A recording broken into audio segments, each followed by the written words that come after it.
गर्भ गीता, आत्मा की मुक्ति का दिव्य संदेश। गर्भ गीता केवल एक ग्रंथ नहीं, बल्कि ये जीवन के गहरे रहस्यों का उद्घाटन करने वाली वो ज्योति है जो आत्मा को जन्म मरण के बंधनों से मुक्त कर मोक्ष के शाश्वत मार्ग की ओर ले जाती है। स्वयं भगवान श्री कृष्ण कहते हैं, जो भक्त श्रद्धा और विश्वास के साथ गर्भ गीता का मनन करता है, वो संसार के सारे बंधनों से मुक्त होकर परम शांति और दिव्यता को प्राप्त करता है।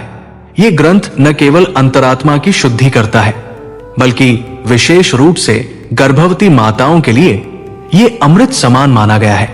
ऐसा विश्वास है कि जो माता अपने गर्भकाल में श्रद्धा और नियमितता के साथ गर्भ गीता का श्रवण करती है, उसका शिशु न केवल संस्कारवान और तेजस्वी बनता है, बल्कि उसमें एक अद्भुत दिव्य चेतना भी जन्म लेती है, जो आगे चलकर पूरे समाज के लिए प्रेरणा बन सकती है।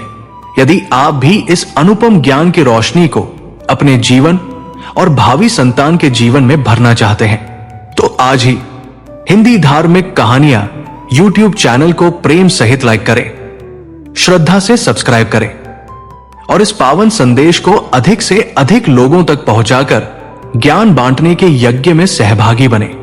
श्री कृष्ण का अर्जुन को ज्ञान।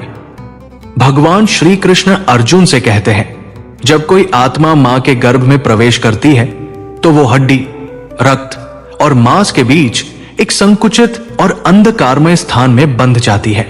छठे महीने तक जब उसका शरीर धीरे धीरे आकार लेने लगता है, तो उसे एक अत्यंत तीव्र और असहनीय पीड़ा का अनुभव होता है। उस संकुचित, गर्म और पीड़ादायक गर्भ में बंद आत्मा करह उठती है। वो ईश्वर से प्रार्थना करती है, हे प्रभु, ऐसा कौन सा पाप किया था मैंने जो मुझे फिर से इस अंधेरे गर्भ में आना पड़ा। उस क्षण आत्मा को अपने सारे पूर्व जन्मों के कर्म याद आने लगते हैं। वो पश्चाताप में डूब जाती है, अश्रु बहाती है और ईश्वर से ये विनती करती है कि हे नाथ, मुझे इस मोह और दुख से भरे संसार में जन्म न दे। लेकिन उस समय भी ईश्वर मौन रहते हैं, क्योंकि उस आत्मा का जन्म उसी के कर्मों की परिणति होता है। भगवान श्री कृष्ण कहते हैं, गर्भ की पीड़ा मृत्यु के कष्ट से भी अधिक होती है। ये वो अग्नि है जिसमें आत्मा अपने अतीत को भस्म होते हुए देखती है। आत्मा की पुकार और कर्म की अग्नि। उस क्षण जब आत्मा गर्भ की अग्नि स्वरूप पीड़ा में तप रही होती है, वो अपने ही कर्मों की जलन से झुलस रही होती है। उस अवस्था में आत्मा एक संकल्प करती है, जन्म के उपरांत मैं एक सच्चा जीवन जीऊंगी, ईश्वर का स्मरण करूंगी, पुण्य मार्ग पर चलूंगी और मोहमाया से दूर रहूंगी। मगर जैसे जैसे जन्म का समय समीप आने लगता है, वो आत्मा अपने सारे संकल्प और अनुभवों को धीरे धीरे भूलने लगती है और फिर जैसे ही वो इस संसार में जन्म लेती है, उसका सारा आत्मबोध, उसकी सारी पीड़ा और सारे संकल्प सब कुछ विस्मृत हो जाते हैं। फिर से वही मोह, वही माया, वही भटकाव और जीवन पुनः प्रवेश कर जाता है कर्मों के उसी अनंत चक्रव्यूह में। गर्भ गीता, आत्मा की स्मृति का सेतु। गर्भ गीता हमें बार बार उस दिव्य अनुभव की याद दिलाती है जो आत्मा ने गर्भ में प्राप्त किया था। यह ग्रंथ हमें प्रेरित करता है कि हम फिर से उस प्रकाश की ओर लौटे, वो दिव्य आलोक जहां से हम आए थे और जहां हमें अंततः लौटना है। ये केवल एक शास्त्र नहीं, बल्कि जीवन का दर्पण है, जो ये स्पष्ट करता है कि हमारे कर्म ही हमारे भविष्य की नींव है। ये ज्ञान हमें आत्मबोध की ओर अग्रसर करता है और हमारे जीवन को सार्थकता और दिव्यता से प्रकाशित करता है। गर्भ संस्कार, हमारे ऋषियों की अद्भुत परंपरा। भारतीय शास्त्रों में गर्भ संस्कार की प्रभावशाली शक्ति को बार बार दर्शाया गया है। महाभारत में हमें इसका अद्वितीय उदाहरण वीर अभिमन्यु के रूप में मिलता है। जब अर्जुन युद्ध की एक अत्यंत जटिल रणनीति चक्रव्यूह की व्याख्या सुभद्रा को कर रहे थे, तब उनके गर्भ में स्थित अभिमन्यु ध्यानपूर्वक उस संवाद को सुन रहा था। उसी ज्ञान की शक्ति ने आगे चलकर उसे कुरुक्षेत्र की रणभूमि में अद्भुत वीरता का स्वरूप बना दिया। इसी प्रकार मार्कंडेय पुराण में एक और प्रेरणादायक उदाहरण आता है, सती मदालसा का। वो एक ऐसी दिव्य माता थी जो अपने गर्भस्थ शिशु को ज्ञान, विवेक और वैराग्य के संस्कारों से सिंचित करती थी। उनकी गोद में जन्म लेने वाले शिशु न केवल शांत और ज्ञानी होते, बल्कि वे जीवन के सत्य के मार्ग पर अडिग रहते। वे ये मानती थी कि शिशु के गुण, चरित्र और आचरण का निर्माण उसी समय हो जाता है जब वो गर्भ में होता है। गर्भ गीता, आत्मा में संस्कारों के बीच। गर्भ गीता और हमारे धार्मिक ग्रंथों में आए ये दिव्य प्रसंग हमें ये सिखाते हैं कि गर्भ सिर्फ जीवन का प्रारंभ नहीं है, ये आत्मा में संस्कारों के बीजारोपण का पावन काल है। यदि हम इस दिव्य ज्ञान को अपनाते हैं तो हमारी अगली पीढ़ियां केवल शारीरिक रूप से ही नहीं, बल्कि संस्कार, विचार और आत्मबल से भी समृद्ध बनेंगी। गर्भ से आत्मा तक संस्कारों की शक्ति। आगामी पीढ़ियां यदि केवल संस्कारी ही नहीं, बल्कि समाज और सृष्टि के लिए प्रेरणा स्रोत बने, तो इसका मूल बीज गर्भ संस्कारों में ही निहित होता है। विष्णु पुराण में इस सत्य का अद्भुत उदाहरण मिलता है। प्रहलाद, जो राक्षस कुल में जन्मे, परंतु उनकी माता गर्भावस्था के दौरान देवर्षि नारद के आश्रम में रही। वहां उन्होंने विष्णु भक्ति का श्रवण किया, जिसके परिणाम स्वरूप प्रहलाद जन्म से ही भगवान विष्णु के परम भक्त बन गए और अधर्म के विरुद्ध अडिग होकर खड़े हुए। गर्भ गीता, आत्मा के पुनर्जन्म का रहस्य। गर्भ गीता के आरंभ में अर्जुन श्री कृष्ण से गूढ़ प्रश्न करता है, हे प्रभु, आत्मा बार बार जन्म क्यों लेती है? इस जीवन में उसके कर्तव्य क्या है? कौन से पाप उसे दुह की ओर ले जाते हैं और किन पुण्य कर्मों से वो सुख पाता है? अंततः वो पूछता है, वो कौन सा पवित्र मार्ग है जो आत्मा को मोक्ष की ओर ले जाता है? वो कौन सा क्षण होता है जब आत्मा जन्म मरण के बंधनों से मुक्त होकर परमेश्वर में विलीन हो जाती है? जीव की योनियों का चक्र। भगवान श्री कृष्ण उत्तर देते हैं, जिन आत्माओं को अभी मुक्ति नहीं मिलती, उन्हें भिन्न भिन्न योनियों में जन्म लेना पड़ता है और वे अपने पूर्व जन्मों के शुभ और अशुभ कर्मों का फल इस जीवन में सुख दुख के रूप में भोगती है। सच्चा भक्त कौन? श्री कृष्ण की दृष्टि से श्री कृष्ण मंद मुस्कान के साथ कहते हैं, हे पार्थ, सच्चा भक्त वो नहीं जो केवल जिह्वा से मेरा नाम उच्चारण करता है, बल्कि वह है जिसने अपने हृदय में पूर्ण समर्पण की ज्योति प्रज्वलित कर रखी हो। वो जो अपने कर्मों को मेरी भक्ति में समर्पित करता है, मोह और अहंकार से मुक्त होकर प्रेम, सेवा और करुणा के मार्ग पर चलता है, वही वास्तव में मेरा प्रिय भक्त है। वो जो मुझे केवल मंदिरों में नहीं, बल्कि हर जीव में, हर कण में देखता है। वह जो ना किसी को ऊंचा मानता है ना नीचा, और जो प्रशंसा और निंदा दोनों से परे रहता है, वही मेरे चरणों का सच्चा अधिकारी है। अर्जुन का जागरण और प्रश्न। श्री कृष्ण की इन दिव्य वाणियों से अर्जुन का अंतर्मन भक्ति की भावनाओं से भर जाता है। उसने श्रद्धा से सिर नवाया और कहा, हे माधव, यदि ये ज्ञान इतना स्पष्ट और दिव्य है, तो फिर ये संसार अज्ञान के अंधकार में क्यों भटकता है? क्यों ये जीव मोहमाया में उलझकर इतना कष्ट सहता है? भगवान श्री कृष्ण ने अर्जुन से कहा, हे पार्थ, ये संसार माया का गहन जाल है। मनुष्य अपने ही कर्मों के डोर में उलझकर बार बार जन्म और मृत्यु के चक्र में फंसता चला जाता है। जो वो सुख मानता है, वही अंत में उसके दुख का कारण बन जाता है। जिस दिन उसे ये बोध हो जाएगा कि न तो कुछ उसका था, न कुछ उसका रहेगा, उस क्षण से ही वो मोक्ष की दिशा में अपना पहला कदम बढ़ा देता है। इन वचनों ने अर्जुन की अंतरात्मा को स्पर्श किया। उसके हृदय से अज्ञान का आवरण हटने लगा और उसे भली भांति ये बोध हो गया कि इस संसार में स्थायी सुख केवल ईश्वर की शरण में जाकर ही प्राप्त हो सकता है। जब मनुष्य अपना अहंकार और मोह छोड़कर आत्मसमर्पण की राह पर चलता है। गहन ध्यान में डूबे अर्जुन ने विनम्र होकर प्रश्न किया, हे माधव, जब भाग्य केवल हमारे कर्मों की ही परिणति है, तो क्या मनुष्य अपने कर्म बदलकर अपने भविष्य को भी बदल सकता है?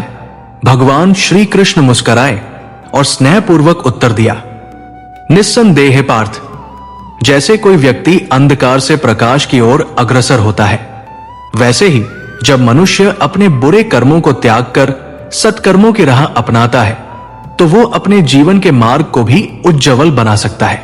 अपने कर्मों को शुद्ध करके वो अपने भाग्य को भी पुनः गढ़ सकता है। जो अपने कर्म सुधार लेता है वही सच्चे सुख और शांति को प्राप्त करता है। ये सुन अर्जुन की जिज्ञासा और भी तीव्र हो उठी।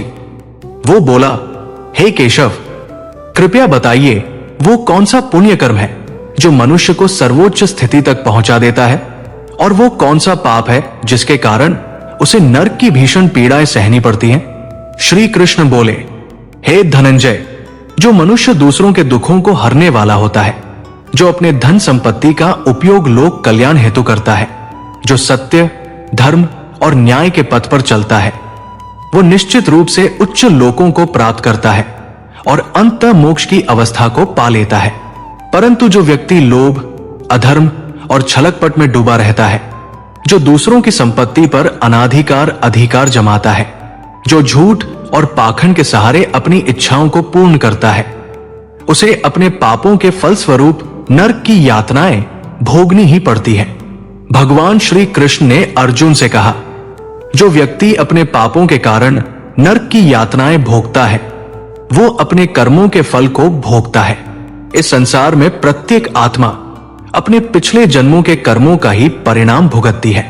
अर्जुन के हृदय में श्री कृष्ण के इन वचनों ने एक गहरी ज्योति जलाई। वो भावुक होकर बोला, हे माधव, अब मैं जान चुका हूं कि जीवन का सबसे बड़ा धर्म सत्य, सेवा और धर्म का पालन करना है। जिसने इसे अपने जीवन में स्वीकार किया वही सच्चे सुख को प्राप्त करता है। श्री कृष्ण मुस्कुराए और बोले, हे अर्जुन, यही परम सत्य है। जो इस ज्ञान को अपने जीवन में उतार लेता है वही जन्म मरण के बंधनों से मुक्त हो जाता है और परम शांति को प्राप्त करता है। फिर भगवान श्री कृष्ण के मुखमंडल पर गंभीरता छा गई। उन्होंने कहा, हे अर्जुन, ये समस्त संसार कर्म के बंधनों से बंधा हुआ है। हर जीव अपने पूर्व जन्मों के कर्मों का फल भोगता है। अर्जुन की जिज्ञासा और बढ़ गई। उसने पूछा, हे प्रभु, रक्त विकार उत्पन्न होने का कारण क्या है? भगवान श्री कृष्ण ने उत्तर दिया, हे पार्थ, जो व्यक्ति पराई स्त्रियों के साथ कपट करता है, जो अपने सुख और संपत्ति के लिए दूसरों का अपमान करता है, वो अगले जन्म में रक्त विकार जैसी पीड़ाओं का शिकार होता है। अर्जुन ने पुनः प्रश्न किया, हे माधव, कोई व्यक्ति निर्धन क्यों जन्म लेता है? श्री कृष्ण बोले, हे अर्जुन, जो व्यक्ति कभी दान नहीं करता, जो अपने धन को केवल अपनी सुख सुविधा में ही व्यय करता है और किसी की सहायता नहीं करता, वो अगले जन्म में निर्धनता का जीवन जीता है। उसका भाग्य उसे दरिद्रता की ओर खींच लाता है। अर्जुन का मन व्याकुल हो उठा और उसने आगे पूछा, हे केशव, खंडवायु और लकवा किस पाप का फल होते हैं? श्री कृष्ण ने उत्तर दिया, हे धनंजय, जो व्यक्ति अपने माता पिता का अपमान करता है, उनका तिरस्कार करता है और उनकी सेवा नहीं करता, उसे अगले जन्म में खंडवायु का दंड भोगना पड़ता है। अर्जुन की आंखों में श्रद्धा के आंसू थे। वो श्री कृष्ण के प्रति पूरी श्रद्धा से नतमस्तक हो गया। अर्जुन ने पूछा, हे प्रभु, क्या कोई ऐसा मार्ग है जिससे इस चंचल मन को नियंत्रित किया जा सके? भगवान श्री कृष्ण ने कहा, हे पार्थ, निसंदेह ये चंचल मन को संयमित किया जा सकता है, लेकिन ये बहुत कठिन कार्य है। इसके लिए निरंतर अभ्यास और मजबूत साधना की आवश्यकता होती है। जब कोई व्यक्ति आत्मा के साथ अपने मन को जोड़ने में सफल होता है, तब वो परम सुख को प्राप्त करता है। अर्जुन ने पूछा, हे माधव, अगर मन को नियंत्रित करना इतना कठिन है, तो क्या हम कभी इस चंचल मन को पूर्ण रूप से नियंत्रित कर सकते हैं? श्री कृष्ण मुस्कुराए और बोले, हे अर्जुन, जो व्यक्ति कठिन परिश्रम, संयम और भक्ति से अपनी साधना करता है, वो इस चंचल मन को नियंत्रित कर सकता है। ये केवल कठिनाइयों से नहीं, बल्कि निरंतर अभ्यास से संभव है। जो व्यक्ति ईश्वर की शरण में आत्मसमर्पण करता है, उसका मन स्वाभाविक रूप से नियंत्रित हो जाता है और वह मोक्ष को प्राप्त करता है। अर्जुन ने सिर झुकाकर कहा, हे प्रभु, आपने मुझे जो ज्ञान दिया है उससे मेरा अंतःकरण शुद्ध हो गया है। अब मैं जान गया हूं कि जीवन का सर्वोत्तम मार्ग केवल भक्ति, सेवा और सत्य है। श्री कृष्ण ने स्नेहपूर्वक कहा, हे अर्जुन, वही सच्चा भक्त है जो अपने कर्मों को मेरी भक्ति में अर्पित करता है। वो अपने जीवन में सच्ची शांति और सुख को प्राप्त करता है। अर्जुन की आंखों में श्रद्धा की आभा थी और वे प्रभु के प्रति अपनी भक्ति को और गहरा महसूस कर रहे थे। अर्जुन ने एक लंबी सांस ली और पूछा, हे माधव, ये अभ्यास और संयम कैसे किया जाए? क्या कोई सरल मार्ग है जिससे मन को वश में किया जा सके? श्री कृष्ण ने मधुर मुस्कान के साथ उत्तर दिया, हे धनंजय, इस संसार में मन को वश में करने के दो प्रमुख उपाय हैं, सत्संग अर्थात संतों और ज्ञानियों की संगति, स्वाध्याय, शास्त्रों और भगवत गीता जैसे ग्रंथों का नियमित अध्ययन। जो व्यक्ति सत्संग करता है और उत्तम विचारों को जीवन में अपनाता है, उसका मन धीरे धीरे स्थिर होने लगता है। और जो नित्य धर्म ग्रंथों का स्वाध्याय करता है, उसके भीतर विवेक जागृत होता है। जब विवेक का प्रकाश फैलता है, तब मन स्वतः ही संयमित हो जाता है। अर्जुन ने आगे प्रश्न किया, हे प्रभु, मनुष्य के भीतर जो अहंकार है उसे कैसे दूर किया जाए? यही अहंकार उसे भ्रम में रखता है और वो दूसरों का अपमान करने लगता है। श्री कृष्ण गंभीर होकर बोले, हे अर्जुन, अहंकार का विनाश केवल भक्ति और सेवा से संभव है। जो ये समझ लेता है कि ये शरीर, धन, वैभव और प्रतिष्ठा सभी नश्वर हैं, वही वास्तव में अहंकार से मुक्त हो सकता है। जब कोई अनुभव करता है कि वो केवल एक माध्यम है और सब कुछ ईश्वर की इच्छा से ही होता है, तब उसका अहंकार स्वयं समाप्त हो जाता है। भगवान श्री कृष्ण गंभीर स्वर में बोले, हे पार्थ, गुरु वही होना चाहिए जो सत्य के मार्ग पर अडिग हो, जिसकी वाणी में मधुरता और हृदय में दया का वास हो, जो अपने जीवन में स्वयं धर्म का पालन करता हो, जिसकी दृष्टि में सभी प्राणी समान हो और जो ईश्वर के निकट हो। उसी को गुरु बनाना चाहिए। जो गुरु अपने शिष्य के भीतर छिपे ज्ञान को प्रकट कर सके, जो उसे मोह और अज्ञान से मुक्त कर सके और जो हर परिस्थिति में शिष्य का मार्गदर्शन कर सके, वही सच्चा मार्गदर्शक होता है। श्री कृष्ण ने आगे कहा, हे अर्जुन, गुरु ना तो केवल एक शिक्षक होता है और ना ही कोई साधारण व्यक्ति। वो एक दीपक है जो अंधकार से भरे जीवन में प्रकाश फैलाता है। वो अपने जीवन में सच्चे सुख और शांति को प्राप्त करता है। श्री कृष्ण ने आगे कहा, हे पार्थ, जो व्यक्ति इस ज्ञान को आत्मसात करता है, वो अपने समस्त कर्मों को निस्वार्थ भाव से करता है और उसके जीवन में कोई भी कष्ट नहीं रहता। जब शिष्य अपने अहंकार को नष्ट करके गुरु के चरणों में पूर्ण समर्पण कर देता है, तब उसे वास्तविक ज्ञान की प्राप्ति होती है।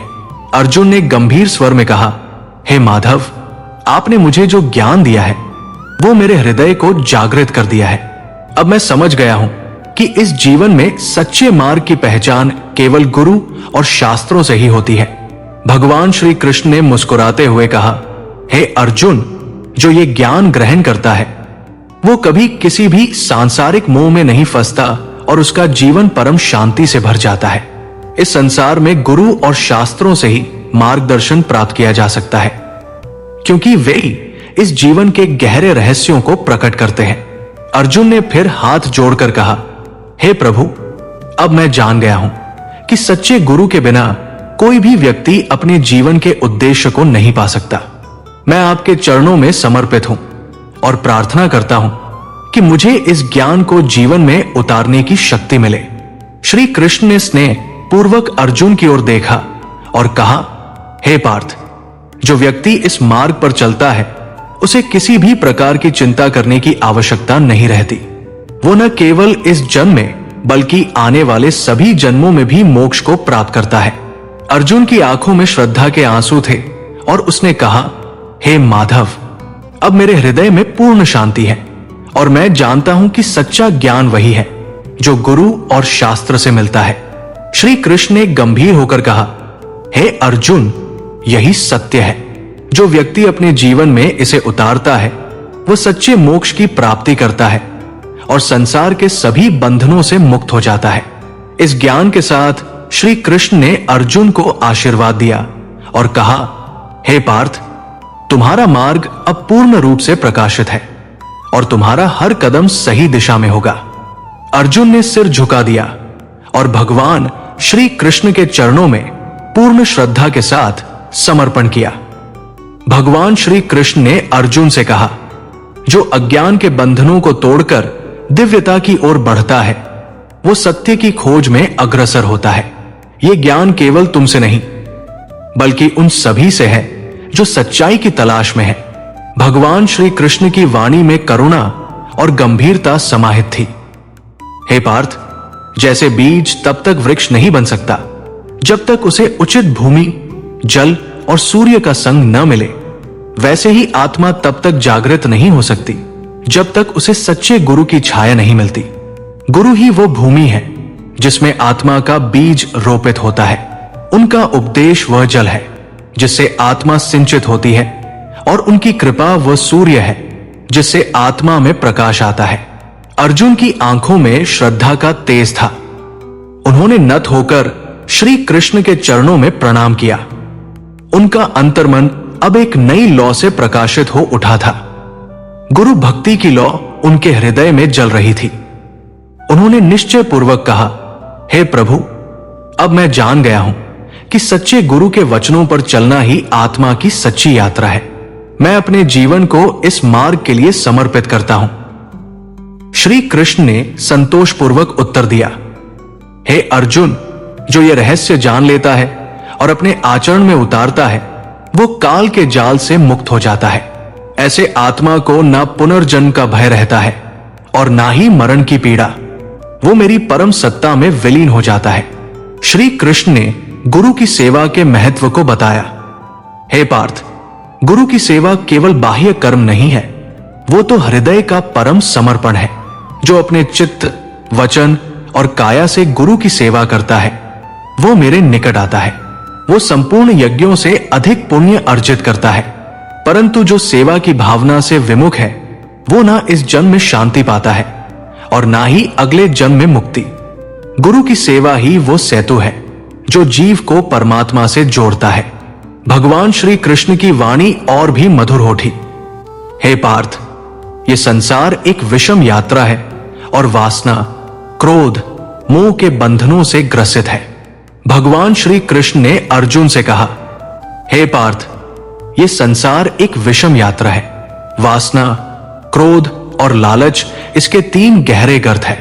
जो इनसे ग्रसित होता है वो स्वयं को अंधकार में धकेलता है, किंतु जो ज्ञान, भक्ति और गुरु के सानिध्य को स्वीकार करता है वही उस अंधकार से निकलकर प्रकाश की ओर अग्रसर होता है। श्री कृष्ण की वाणी में गहरी करुणा थी। उन्होंने आगे कहा, जो श्रद्धा भाव से इस दिव्य संवाद को पढ़ेगा, सुनेगा और हृदय से धारण करेगा वो अपने समस्त पापों से मुक्त हो जाएगा। उसका 84 लाख योनियों का चक्र समाप्त हो जाएगा और वो जम के दुख से सदा के लिए मुक्त हो जाएगा। ये सुनकर अर्जुन की आंखों से अश्रु बहने लगे। उनके हृदय में करुणा, कृतज्ञता और असीम शांति का प्रवाह होने लगा। वो गदगद स्वर में बोले, हे प्रभु, आपने मुझे अज्ञान से ज्ञान की ओर, संशय से विश्वास की ओर और भय से मुक्ति की ओर ले चलाया है। अब मैं जान चुका हूं कि सच्चा उद्धार केवल गुरु की भक्ति, सेवा और आत्मसमर्पण में ही है। श्री कृष्ण मुस्कुराए और बोले, हे अर्जुन, जैसे बीज बोने से पहले भूमि को पवित्र किया जाता है, वैसे ही आत्मा जब गर्भ में प्रवेश करती है तभी से उसका मार्ग प्रशस्त करना चाहिए। गर्भ संस्कार केवल एक परंपरा नहीं, ये आत्मा के साथ किया गया दिव्य संवाद है। जब मां वैदिक मंत्रों का उच्चारण करती है, जब वो ध्यान करती है, जब वो प्रेम पूर्वक अपने गर्भस्थ शिशु से संवाद करती है, तब वो आत्मा रूपी बीज में देवत्व का सिंचन करती है। भगवान श्री कृष्ण ने गर्भ संस्कार की महिमा बताते हुए कहा, गर्भावस्था के 9 मास केवल शारीरिक विकास के नहीं बल्कि मानसिक और आध्यात्मिक निर्माण के होते हैं। मां का मन शांत, सात्विक और श्रद्धा से परिपूर्ण होना चाहिए, क्योंकि वही भाव शिशु के संस्कार बनकर उभरते हैं। जो माता पिता गर्भकाल में ही संकल्पित होकर सत्संग, ध्यान, ईश प्रार्थना और शुभ वाणी के साथ जीवन व्यतीत करते हैं, उनके शिशु जन्म से ही आत्मिक गुणों से युक्त होते हैं। यही है सच्चा गर्भ संस्कार, जहां आत्मा को जन्म से पहले ही ईश्वर से जोड़ दिया जाता है। अर्जुन ने हाथ जोड़कर कहा, हे प्रभु, आपने जन्म से पूर्व आत्मा को दिशा देने का जो मार्ग दिखाया है, वो संसार को स्वर्ग बना सकता है। मैं नमन करता हूं इस दिव्य विज्ञान को। संस्कार, सम्मान और समरसता एक सुखी परिवार की नींव होती है। जब एक शिशु इस संसार में आता है तो वो केवल मां की कोख से नहीं जन्मता, वो जन्म लेता है उन भावनाओं से, उन संस्कारों से जो मां ने अपने गर्भ में संजोए होते हैं। मां की गोद केवल पालना नहीं, वो पहली पाठशाला है जहां जीवन का हर पहला पाठ पढ़ाया जाता है। श्री कृष्ण ने अर्जुन की बातों को ध्यान से सुना और कहा, संस्कार किसी किताब से नहीं, मां की आंखों से उतरते हैं। जो माताएं अपनी वाणी में मिठास, अपने आचरण में करुणा और अपने मन में श्रद्धा रखती हैं, उनकी संतानें भी उन्हीं गुणों को अपने चरित्र में ढालती हैं। वैज्ञानिक हो या योगी, राजा हो या रंक, सबका आरंभ एक मां की गोद से ही होता है। अर्जुन ने गहरी श्रद्धा के साथ उत्तर दिया, परिवार केवल खून का रिश्ता नहीं, वो भावनाओं का संगम है, जहां बुजुर्गों का अनुभव आदर पाता है, स्त्रियों का सम्मान होता है और बच्चों को संस्कार मिलते हैं। वही परिवार वास्तव में सुखी होता है। जो परिवार वृद्धों की सेवा को बोझ नहीं बल्कि सौभाग्य मानते हैं, वहां अशांति और कलह टिक नहीं सकते। श्री कृष्ण ने मुस्कुराते हुए कहा, गर्भ संस्कार एक परंपरा नहीं, ये प्रेम का पहला स्पर्श है। भगवान श्री कृष्ण ने कहा, जब एक मां गर्भवती होती है तो वो केवल एक शरीर को नहीं पालती, वो एक आत्मा को आकार दे रही होती है। वैदिक मंत्र, शांति से भरे ध्यान और सात्विक संगीत के माध्यम से वो आत्मा तक देवत्व की ऊर्जा पहुंचाती है। गर्भकाल के दौरान की गई साधना मां और शिशु के बीच ऐसा अटूट बंधन बनाती है, जो जन्म के बाद भी जीवन भर मार्गदर्शन करता है। ये वही संस्कार है जो आने वाली पीढ़ियों को न केवल ज्ञानी बल्कि संवेदनशील, सहृदय और समर्थ बनाते हैं। भगवान श्री कृष्ण ने आगे कहा, स्त्रियां जब अपने भीतर के प्रेम, सहनशीलता और सामर्थ्य को पहचानती हैं, तो वे केवल गृहिणी नहीं रहती, वे युगों की दिशा बदलने वाली शक्तियां बन जाती हैं। और जब समाज उन्हें वो सम्मान देता है जो वे वास्तव में हैं, तभी वो समाज वास्तव में विकसित और संवेदनशील बनता है। गृहिणी परिवार की धुरी, प्रेम और संतुलन की वाहिका होती है। गृहिणी केवल घर संभालने वाली नहीं होती, वो उस परिवार की आत्मा होती है। उसकी समझदारी और विवेकपूर्ण निर्णयों से ही घर में प्रेम, सामंजस्य और स्थिरता बनी रहती है। श्री कृष्ण ने कहा, इसलिए स्त्रियों को सम्मान देना केवल उनका हक नहीं, बल्कि ये पूरे समाज के उत्थान की बुनियाद है। जिस घर में नारी को आदर मिलता है, वहां से ऐसे संस्कार जन्म लेते हैं जो पीढ़ियों तक रोशनी फैलाते हैं। भगवान श्री कृष्ण ने वृद्ध जन के महत्व पर कहा, हर जीवन में वृद्धावस्था का एक चरण आता है, जब बुजुर्ग शारीरिक रूप से अशक्त हो जाते हैं। तब उनके हाथ से निर्णय की डोर धीरे धीरे छूटने लगती है। इस समय उनके मन में अकेलेपन, उपेक्षा और विषाद की भावना घर कर सकती है। ऐसे समय में परिवार के प्रत्येक सदस्य का धर्म बनता है कि वे अपने बुजुर्गों को प्रेम, सहयोग और सम्मान प्रदान करें। ये कभी ना होने दे कि उन्हें ये लगे कि अब उनका कोई स्थान नहीं रहा। उन्हें ये आभास होना चाहिए कि उनका अनुभव आज भी परिवार की सबसे बड़ी पूंजी है। श्री कृष्ण ने वृद्धों की सेवा को संस्कारों का परीक्षण बताया। ये जीवन का नियम है, जैसा हम आज अपने वृद्धों के साथ करेंगे, वैसा ही व्यवहार हमें भविष्य में प्राप्त होगा। वृद्धों की सेवा केवल एक जिम्मेदारी नहीं, बल्कि ये हमारे संस्कारों का वास्तविक परीक्षण है। भगवान श्री कृष्ण ने अतिथि सत्कार के महत्व को बताया। अतिथि देवो भव। भारतीय परंपरा में अतिथि को देवता का रूप माना गया है।